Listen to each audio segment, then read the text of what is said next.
We tend to think of a mental health crisis as something breaking, a malfunction. But what if it's not? We're going to dive into this pretty radical idea that suggests sometimes you actually have to fall apart to find a deeper truth, that a breakdown is really a breakthrough. So let's just chew on this for a second. Imagine your reality just shatters. The foundation of everything you believe in just crumbles. Is that a sign you're broken? Or could it be something else entirely? A really painful, messy, chaotic, but maybe, just maybe, a necessary awakening? Well, the framework we're looking at today says, yeah, it's a breakthrough in disguise. Okay, so right here, this is where the two paths really diverge. You've got the traditional medical model on one side. It sees a crisis and immediately asks, what is wrong with you? It slaps a label on it, psychosis, and the goal is basically to shut down the symptoms. But then there's this other way of looking at it, the structural model. It asks a totally different question, not what's wrong with you, but what truth have you seen? See the difference? It's not about a defect. It's about what it calls a structural identity injury, basically a natural reaction when you're hit with a truth that's just too much. And that leads us to this really powerful, kind of mind-bending idea that truth itself can be the trauma. And to really get our heads around this, we need a specific term for it, which is an ontological rupture. All right, so what on earth is an ontological rupture? I know, it's a mouthful. But think of it this way. It's an epistemological trauma, which is just a fancy way of saying it's a trauma to your ability to know things, to make sense of your world. It's what happens when you're suddenly hit with a raw, unfiltered truth that your brain, your whole being just can't process. Your current worldview can't handle it, so boom, the whole system just collapses. I love this quote because it just nails it. Enlightenment doesn't cause damage, it removes the anesthesia. The shock of seeing a new truth doesn't add new damage. No, it just rips off the Band-Aid. It removes the anesthesia, all those little illusions, the convenient stories we tell ourselves, that we're hiding a pain that was already there. And all of a sudden, you're feeling everything, all at once. So this completely reframes what we think of as trauma, right? It's not necessarily about one specific event, it's about system overload. Imagine your nervous system is like an electrical circuit in your house. It's designed to handle a certain amount of voltage. But when a truth comes along that is just too big, too vast, or comes in way too fast, it's like a massive power surge. It just blows the circuit. Your body is finite, but some truths feel infinite.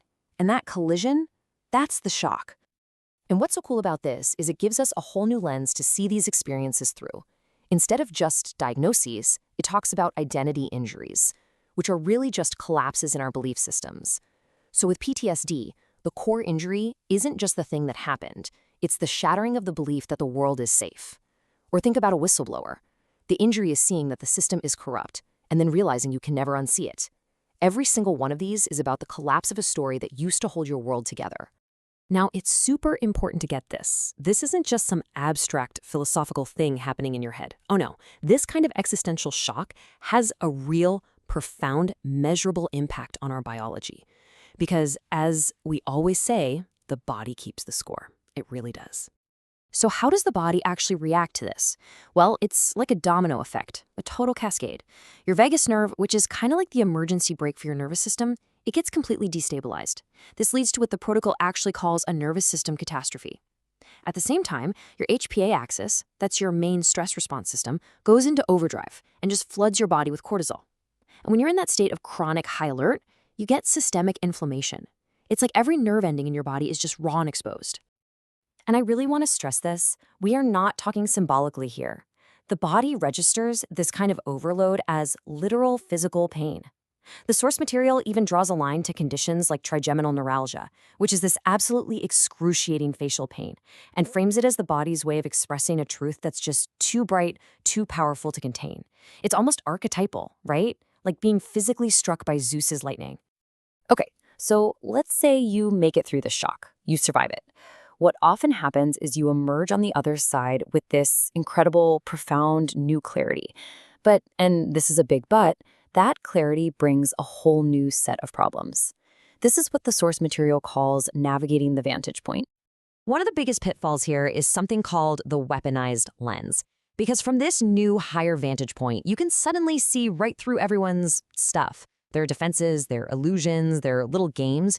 And man, the temptation to use that insight like a weapon is overwhelming. You just want to call people out to expose them. But what's interesting is the protocol doesn't see this as you being a jerk. It sees it as a predictable, almost natural stage of development. So the big question is, how do you get past that phase? Well, the journey to real maturity here comes down to three huge realizations. Number one, you got to acknowledge that just because you have this new clarity, it doesn't mean you're suddenly immune to all your old emotional triggers. They're still there. Number two, look inward. That burning desire to expose other people, yeah, that's often just a mirror reflecting your own unresolved patterns. And finally, number three, this is the goal.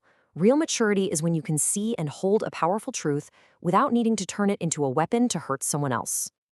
All right, so you've been shattered. You've gone through the biological ringer. You're trying to figure out how to handle this new, burdensome clarity. So what's next? Where do you go from here? Well, the final piece of the puzzle is all about rebuilding, and there's a really clear methodology for how to integrate all of this. The whole healing process is built on these four pillars.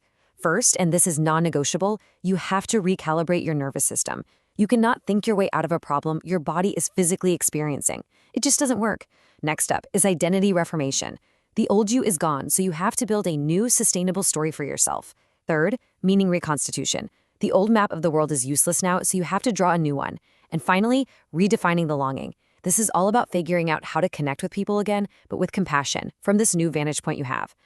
And this quote just wraps it all up so perfectly.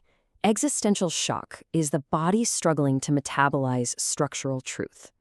The breakdown, the pain, all that confusion, it's literally your physical body wrestling to digest a truth that it just wasn't ready for. It's a biological process, plain and simple. So let's leave it with this thought. This whole way of looking at things, it really turns our ideas of health and sickness upside down, doesn't it? If sometimes we have to fall apart in order to wake up, then what does it actually mean to be whole? Maybe being whole has to include making space for that beautiful, absolutely terrifying, and life-changing process of the breakthrough.